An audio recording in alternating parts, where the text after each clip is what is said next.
Bom dia, irmãos. Bom dia. Paz seja convosco. Amém. Amém. Domingo, estamos aqui com mais um vídeo do nosso canal do A Graça Me Basta. Hoje nós estamos fazendo na nossa reunião matinal de domingo, no nosso estudo. Nós estamos aqui entre irmãos da graça, irmãos que têm sido alcançados pela libertação do conhecimento, libertação da mente, do coração, pessoas essas que já compreenderam que não há limites para o Evangelho. O Evangelho não está preso entre quatro paredes. Nós somos as igrejas de Deus. A igreja de Deus é o nosso ajuntamento, a igreja de Deus é a nossa comunhão. Eu quero trazer uma palavra aqui aos irmãos nesse domingo, que se encontra na primeira epístola, na primeira carta do apóstolo Pedro, e nós vamos ler o primeiro versículo dessa carta.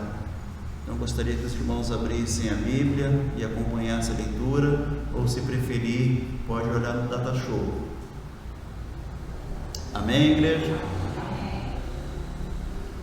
Diz assim: eu, Pedro, apóstolo de Jesus Cristo, escrevo esta carta aos escolhidos que vivem como estrangeiros nas províncias de Ponto, Galácia, Capadócia, Ásia e Betínia.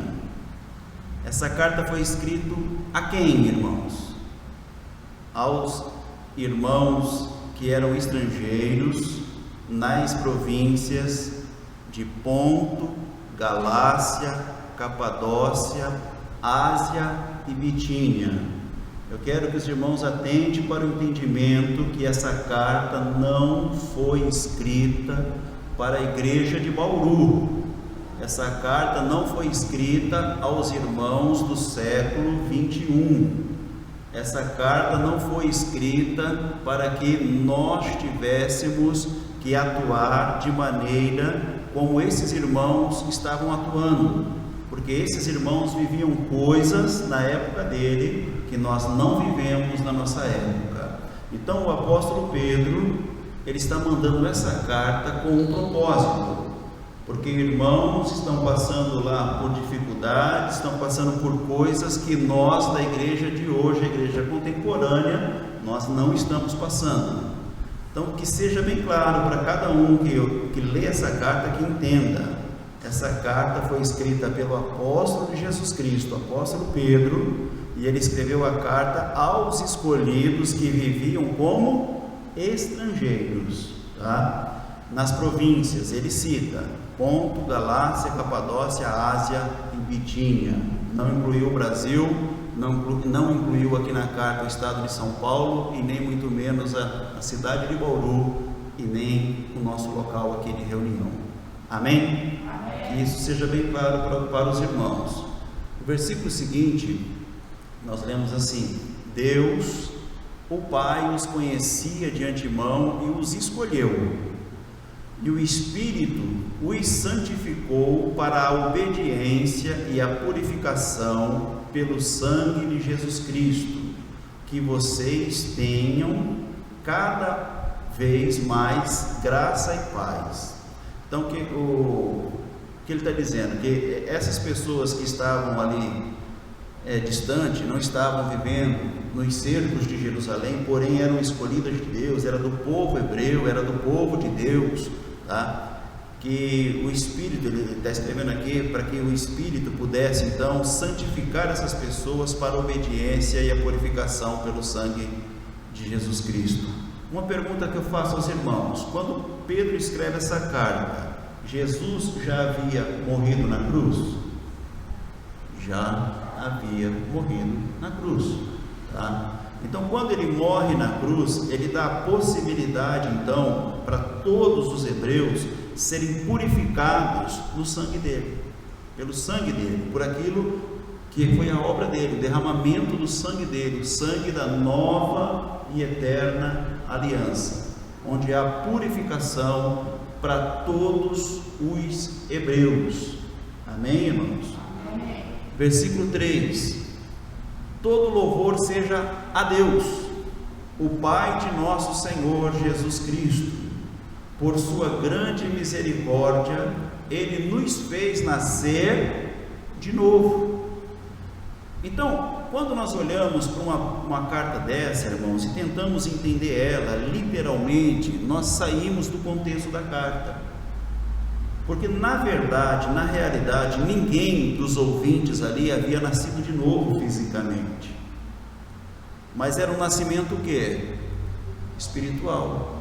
Por que eles nasceram novamente? Porque o primeiro nascimento deles, quando eles nasceram, todos os hebreus nasceram antes ou depois da cruz, eles nasceram com o espírito inativado.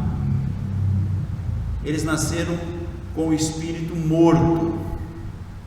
A pessoa nascia, mas estava morta nos delitos e nos pecados. Agora Jesus dá essa condição para todo hebreu, para que eles possam então o que? Nascer de novo. Agora nascer com o espírito ativado, por intermédio do entendimento, por intermédio da transformação da mente e do coração. Ele nos fez nascer de novo, por meio do que? Da ressurreição de Jesus Cristo dentre os mortos. Agora temos uma viva esperança. Por que só agora nós temos uma viva esperança? Porque o que eles tinham vivido, irmãos, de Adão até a morte de cruz, não passaram de leis, regras, normas, e isso tudo nunca pôde purificar ninguém, tá? Os cultos deles não purificavam ninguém de uma consciência de pecado. Eu me lembro que no princípio dos nossos estudos eu perguntava para os irmãos a respeito de pecado, e eu pensava, será que a nossa igreja tem consciência de pecado? Será que os irmãos já têm consciência de pecado? Então nós fazíamos as perguntas e os irmãos davam ali as respostas de quem ainda não havia consciência de pecado, né? Não tinha entendimento ainda da consciência de pecado. Era exatamente o que eles tinham. Então eles achavam que o pecado só era perdoado quando eles pegavam um animal, levassem no templo de Salomão e tivesse ali então um atendimento, né, do sacerdote. O sacerdote levava aos levitas do templo, aqueles que trabalhavam no templo, eles preparavam o animal, sacrificavam o animal, derramavam o sangue do animal, levava para a mesa para o altar do sacrifício do holocausto, depois a queima do animal, depois aquilo ali, aquele sistema religioso deles, até o fim, onde o sumo sacerdote entrava no Santo dos Santos. Ali estava então perdoado o pecado deles. Na verdade era esquecido o pecado e eles poderiam voltar para casa e só retornaria no ano seguinte para a nova purificação. Essa era a consciência que eles tinham de pecado.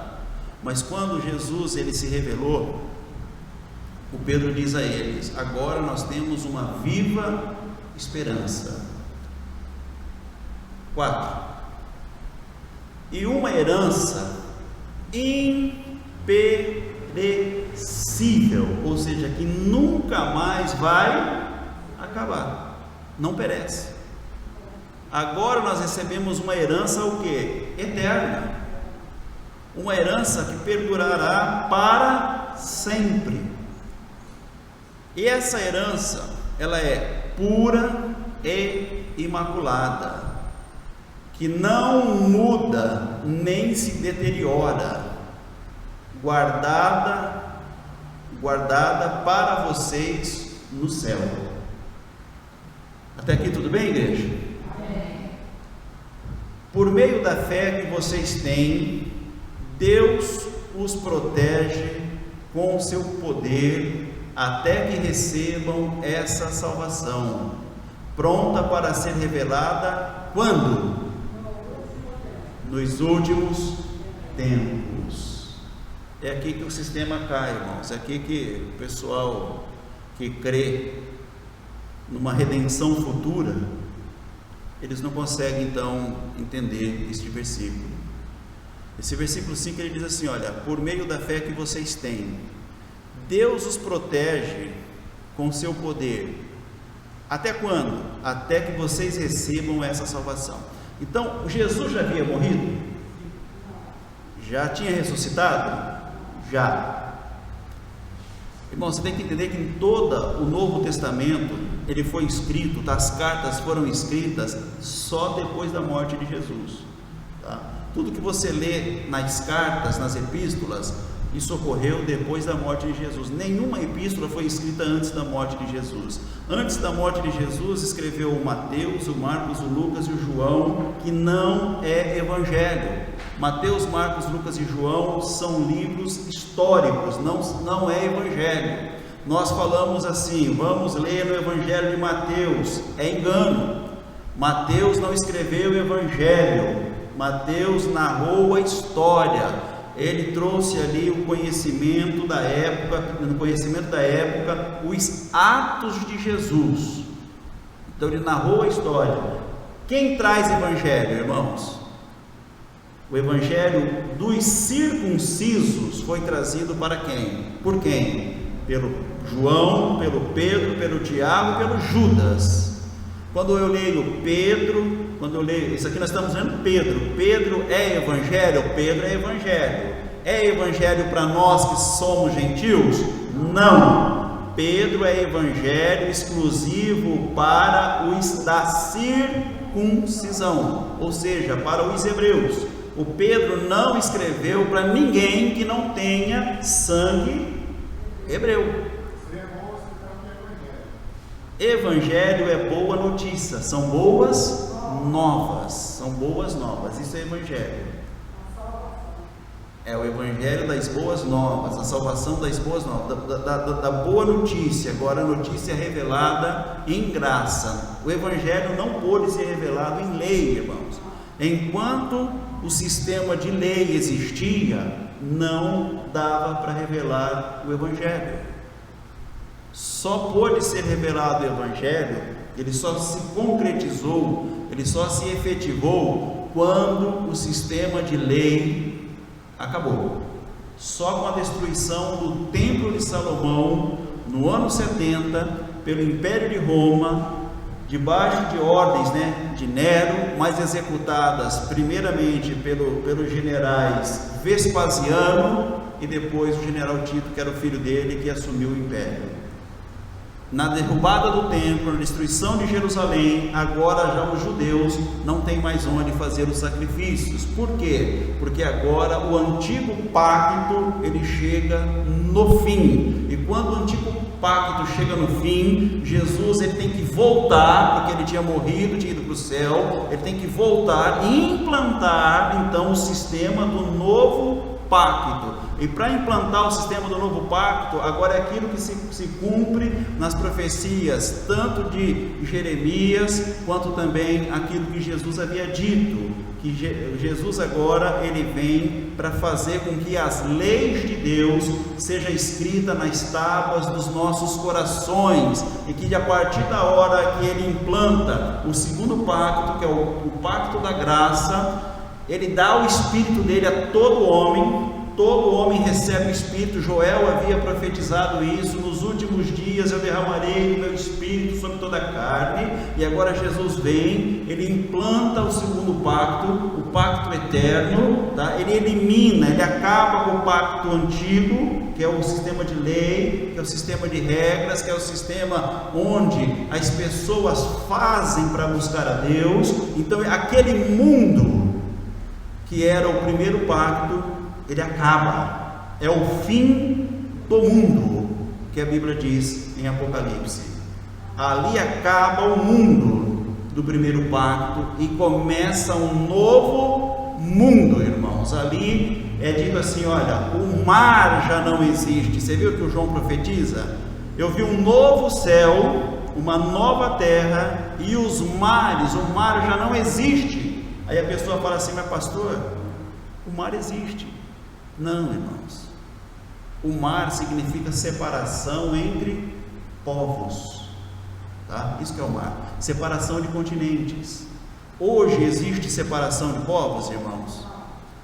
Eu sou exatamente, para Deus eu sou exatamente como um judeu, não tem diferença.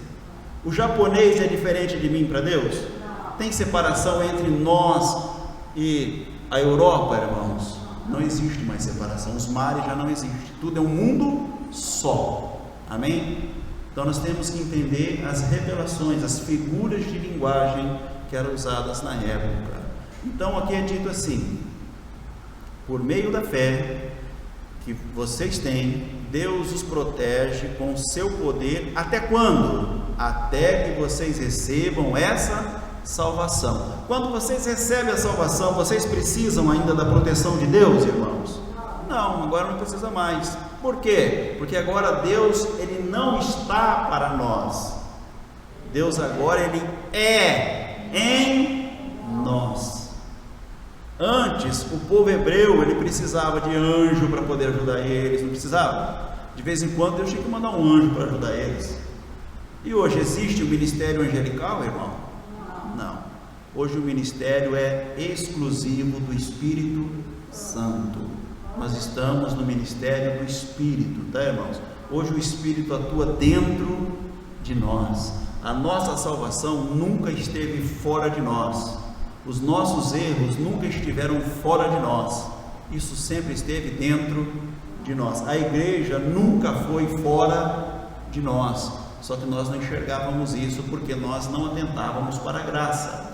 Nós criávamos, irmãos, uma pregação aqui num misto entre graça e lei, entre o primeiro pacto e o segundo pacto, até que Deus nos abriu o entendimento para nós entendermos que o que vigora a partir da segunda vinda de Cristo é o segundo pacto. Então, enquanto eles não tivessem recebido a salvação, eles estavam sendo protegidos por Deus. Protegidos do quê, irmãos? O que estava acontecendo na época deles lá? A grande tribulação. Hoje, os gentios ele carece de proteção de Deus? Não, porque a tribulação já aconteceu, já passou, Jesus já voltou, já implantou o segundo pacto, ele já é em nós. O que falta agora? Mais nada. Nós vivemos aonde, irmãos? Na eternidade. Nós estamos no céu, nós já somos o povo abençoado, já somos o povo salvo, nós já somos o povo liberto, não nos falta mais nada. Só que na mente carnal, a pessoa ela não enxerga quem ela é, então ela fica buscando coisas para suprir ou para complementar aquilo que ela pensa que está faltando. Quando os discípulos estavam ainda com Jesus estava em pessoa, ele parou um dia com eles e falou assim: olha para os campos, disse para eles, vocês dizem falta 4 meses para a colheita. Então a pessoa, quando ela não tem entendimento, ela vive pelo que falta. Não tem entendimento, irmãos. Tem muita gente que diz: Deus, falta isso.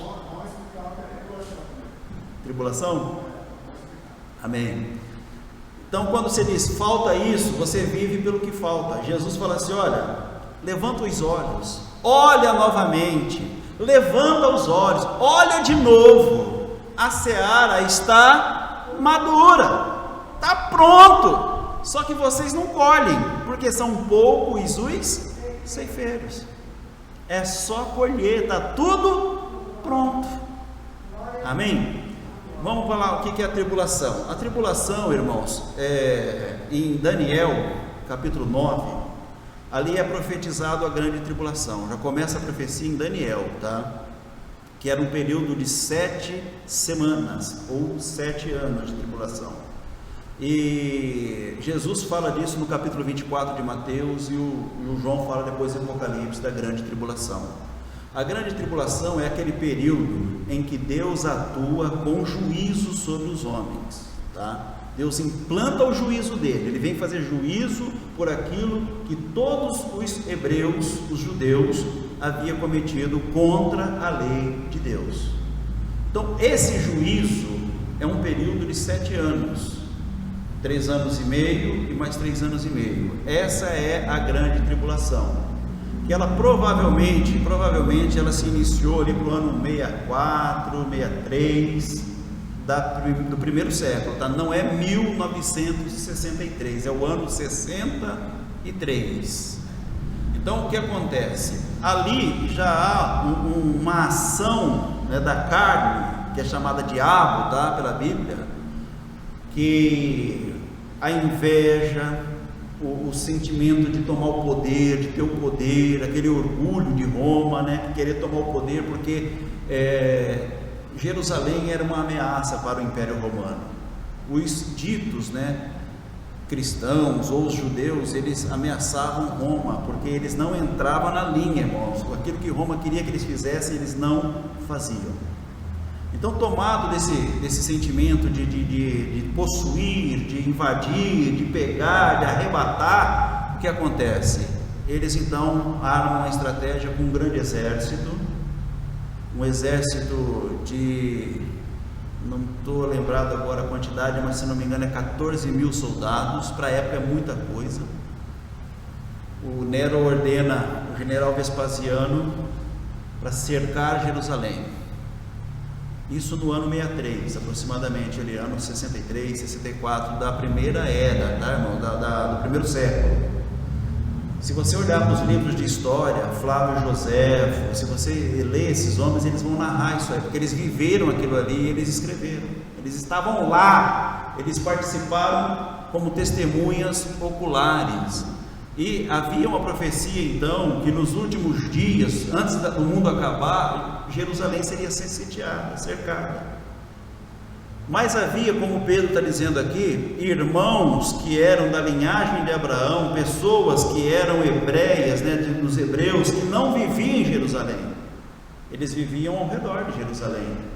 Então essa carta foi escrita para quem? Para quem estava em Jerusalém? Não, a carta foi remetida aos irmãos que estavam em outras localidades como estrangeiros, porque lá eles não eram daquela nação, eles não eram daquele povo, eles estavam ali como estrangeiros. Então o Pedro escreve para eles: olha, fica tranquilo aí onde vocês estão, tá? Não precisa vir para Jerusalém, porque Deus vai proteger vocês aí até a salvação se efetivar. Não é isso que nós lemos aqui? O poder de Deus estará ali, né, com vocês, que vocês recebam esse poder até essa salvação, que é a salvação do que? Da grande tribulação. Capítulo 24 de Mateus é dito assim: olha, quando acontecer isso, a gente não sabe o tempo, né, quando ele diz lá, mas quando vocês ouvirem que há um tempo de paz, porque eles fizeram isso, tá, irmãos? Roma, ele deixou o povo hebreu à vontade por um período. Eles achavam que agora estava em paz. De repente Roma chega com o exército e cerca Jerusalém. Então aquele período que eles achavam de paz era uma falsa paz, como está escrito em Apocalipse. Era uma falsa trégua. De repente chega os exércitos de Vespasiano e cerca a cidade agora de Jerusalém.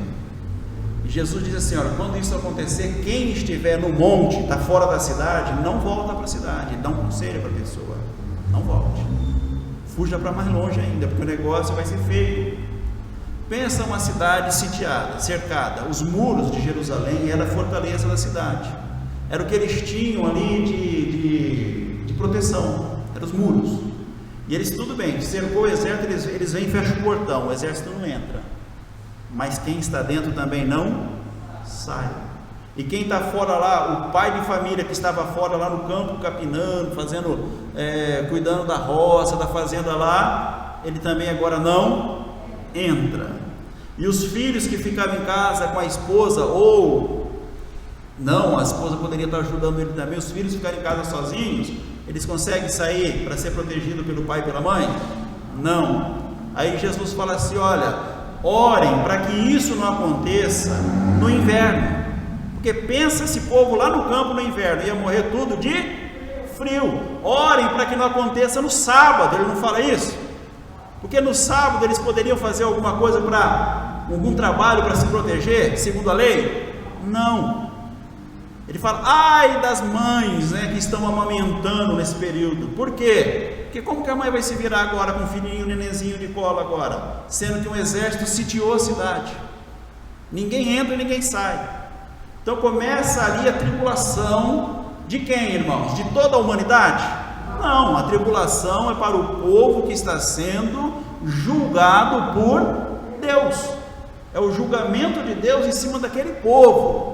E aquele povo agora que está ali, o que acontece? Passa o primeiro dia, o segundo dia, o exército não sai dali.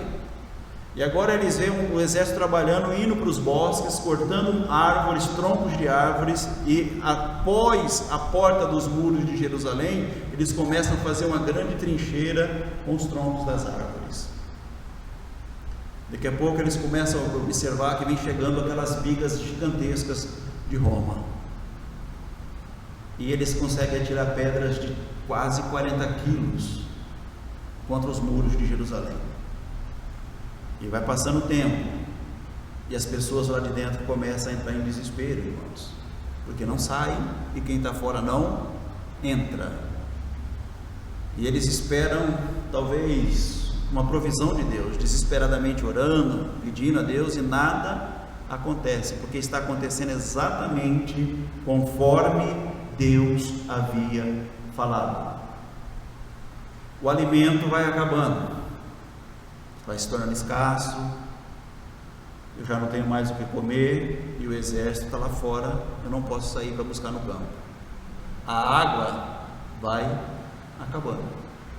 A Bíblia diz que uma mãe escolheu entre seus filhos uma das crianças, sacrificou essa criança para alimentar os outros irmãos. Comeram carne humana para matar a fome. Isso era tribulação ou não? A Bíblia diz que uma tribulação que nunca havia acontecido e jamais aconteceria novamente. Essa era a tribulação que ele estava vivendo. Por quê, irmãos? Porque pela espada de Roma, do Império Romano, na pessoa do general Tito, ele está julgando os judeus.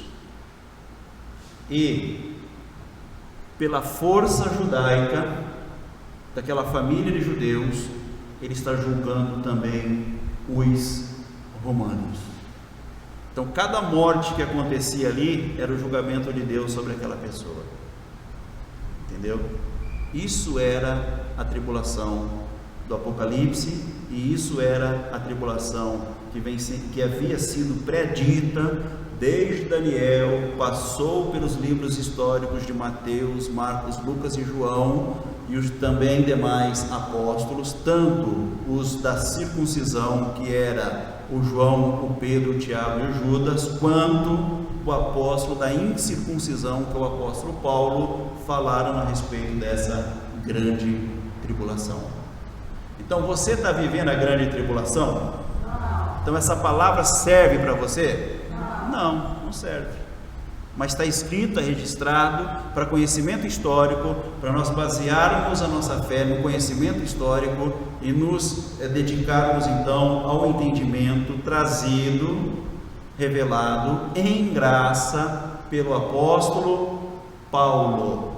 O apóstolo Paulo é o nosso apóstolo. Amém, irmãos? Então essa salvação já estava efetivada quando Pedro está escrevendo essa carta? Não. Por que que não? Porque que o sistema ainda estava de pé, Jesus ainda não havia retornado, então o sistema de pé e Jesus não retornando, a salvação ainda não está efetivada completamente. Ela está num processo, ela está numa transição. Eu disse para os irmãos, para vocês observarem a história, como que Deus mostrou na história essas coisas, irmãos. Deus, ele tira todo o povo do Egito, por intermédio de Moisés, coloca o povo no deserto, e agora o povo desobedece no deserto, e Deus mantém aquele povo no deserto, antes da entrada na Canaã física, na Canaã real. Quanto tempo durou do exército, do deserto, até a Canaã física? Quanto tempo? 40 anos. Era para o povo ter aprendido como Deus trabalha, não era? Quanto tempo duraria da morte de Jesus até a segunda vinda de Jesus, irmãos? 40 anos. Demoraria 40 anos. Depois que ele morresse, 40 anos, ele viria novamente. Era a segunda vinda de Jesus. Só que os homens não atentaram para o tempo da história. Então vamos lá. Aí ele fala assim, olha, essa salvação, vírgula, pronta para ser revelada quando? No ano 2021? Não, 2021 Jesus não volta. Tem uma profecia rodando aí que parece que ele vai voltar em maio agora, tá, irmãos? Uma profecia que está rodando aí. A irmã mandou para mim desesperada. Parece que agora eles entenderam que ele vai voltar agora em maio, tá? Mais uma vez vão quebrar a cara, né, irmão? Porque o que já aconteceu não vai acontecer novamente. Então essa revelação aqui, essa salvação, ela estava pronta para ser revelada quando, irmãos? Nos últimos dias, aqui nos últimos tempos. Aí eu falo, eram os últimos dias deles que estavam vivendo isso, ou os últimos dias nossos? Bom, então os irmãos já entenderam. Enquanto tivesse alguma pessoa daqui dessa época que estava ouvindo isso, um irmão que estava lá como estrangeiro naquela cidade, enquanto tivesse um deles vivo, isso aqui era o tempo deles, irmãos. Mas hoje existe algum deles vivo? Não. Tem certeza disso? Não tem ninguém vivo ainda? Não. Então, isso aqui já aconteceu. Amém, irmãos? Amém. Continuando. Portanto, alegrem-se com isso, ainda que agora, olha o tempo, irmãos, agora, por algum tempo, vocês precisam suportar o que? Muitas provações. Algum irmão aqui está suportando alguma provação, irmão? Não. Porque eu não posso. Então nós não estamos passando nenhuma provação, irmãos. Eles passaram. Hoje nós vivemos a graça total revelada em nós. Amém? Eles sim precisaram suportar as provações. Qual eram as provações? As provações dos últimos tempos. Eles estavam sendo julgados. Existe julgamento para nós, irmãos? Não. Existe um juízo sobre nós? Não. Continuando.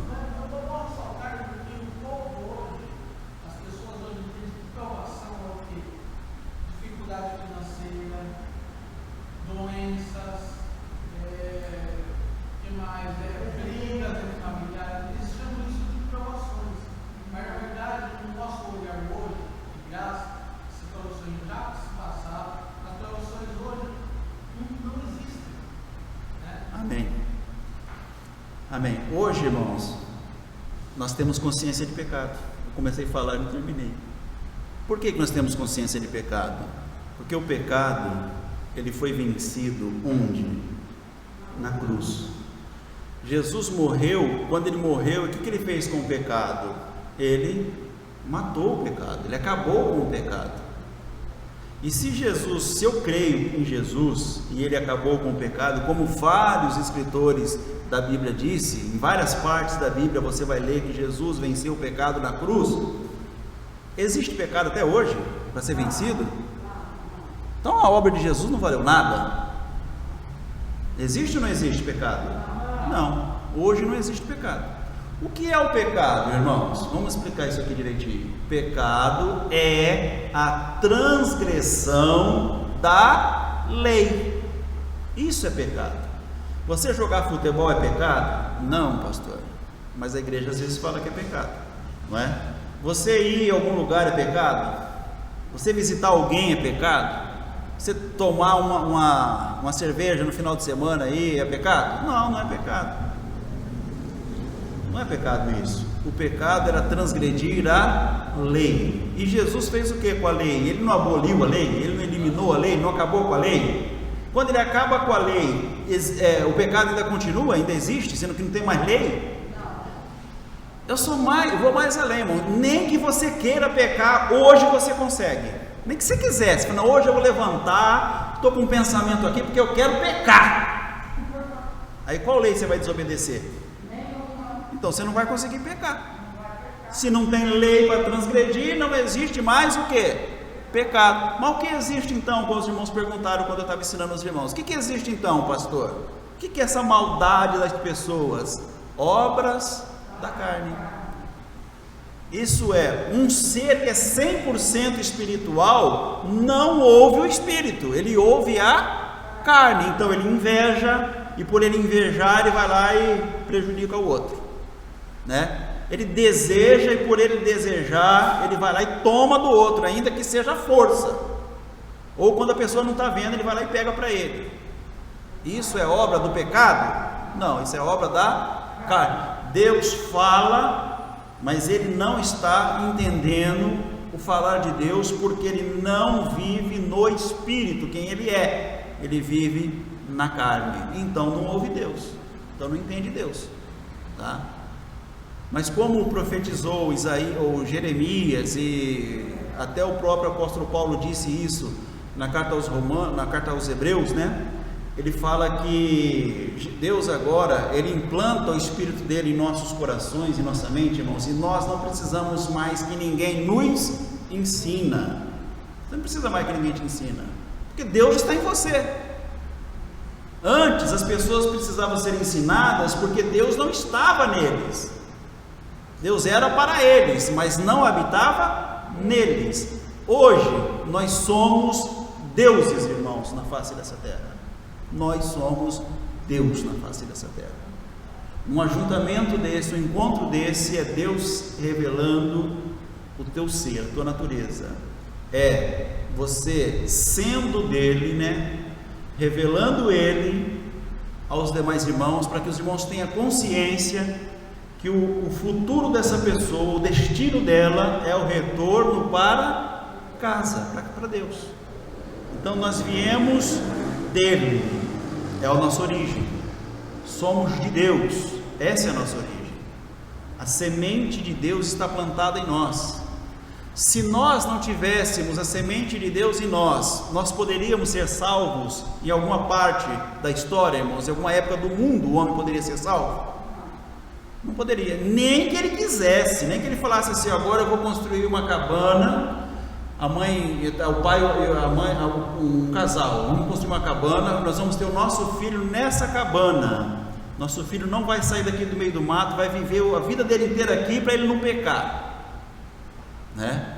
Essa pessoa conseguiria, se ela não fosse quem ela é, nascida de Deus, se ela não trouxesse a semente de Deus, ela poderia ser de Deus? É a mesma coisa uma manga querer ser uma pera, irmãos. Dá para ser? A manga, ela só pode ser manga, ela só é manga por causa da sua semente. Entendeu? Então nós só somos salvos não porque nós fazemos alguma coisa para ser salvo, ou porque nós vamos na igreja, ou porque nós oramos, ou vamos no monte, ou cantamos louvores, ou tomamos santa ceia, ou damos o dízimo. Então, não é por isso que nós somos salvos, irmãos. Nós somos salvos na nossa origem, é por quem nós somos. Nós nascemos nele, tá? Nós somos dele, nós viemos dele. Então não importa o que eu faço, que eu sempre serei de quem? Dele. Sempre serei dele. E para ele, o que é para ele? É o que eu revelo. Ele me colocou aqui para ele, para revelar quem? Ele. Então a minha natureza, a minha origem eu sei, eu vim dele, não é? A natureza agora que eu revelo é em quem? Nele. Todos revelam a natureza em Deus, irmãos? Todos. Querendo ou não. Então ele diz assim: é nele, por ele, que é a natureza revelada, e para ele, que é o destino, que é para onde cada ser humano está caminhando, irmãos. Seja ele bom, seja ruim, seja ele quem for, ele está caminhando para quem? Para ele, para Deus. Isso é a graça que nós pregamos. Amém, irmãos? Elas mostrarão que sua fé, aquelas obras lá, tá, irmãos? Aquelas tribulações lá, elas mostrarão que sua fé é autêntica, é real, tá? A tua fé é verdadeira. Como o fogo prova e purifica o ouro, assim sua fé está sendo experimentada, e ela é muito mais preciosa que o simples ouro. Isso resultará em louvor, glória e honra no dia em que Jesus Cristo for revelado. Isso aqui está mostrando que ele ainda não havia sido revelado. Mas ele já não tinha vindo, pastor? Não tinha vivido 34 anos aqui, tinha morrido? Por que o apóstolo Pedro disse que ele ainda não tinha sido revelado então? Porque ele não tinha voltado. Então a obra completa era a primeira vinda, a sua manifestação humana, a manifestação de Deus em carne, a sua morte física, a sua ressurreição espiritual. Agora o mundo conhece o Criador, tá, irmãos? Ele é ressuscitado agora. A nossa pregação não é uma pregação do Cristo morto, igual as igrejas pregam, tá? E não é a ressurreição apenas do Cristo ressuscitado, não é uma pregação apenas do Cristo ressuscitado. A nossa pregação em graça é a pregação já com a obra toda completa, efetivada. Bíblia, de Gênesis a Apocalipse, tudo que está escrito já aconteceu, não vai acontecer mais nada, tudo já está pronto. Essa é a nossa pregação de graça. Amém, irmãos? Então quando você lê Apocalipse lá, pastor, eu fiquei com medo que eu li isso aqui, porque quando isso não vai acontecer, irmão, isso já aconteceu, não fica com medo não, porque isso já aconteceu, o Apocalipse inteiro já se cumpriu. Quando? No ano 70, até o ano 70 foi o cumprimento de todas essas coisas.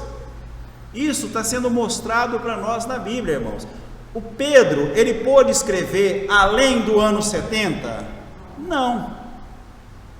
O Pedro morreu antes de ver Jesus retornando nas nuvens, como é dito, tá?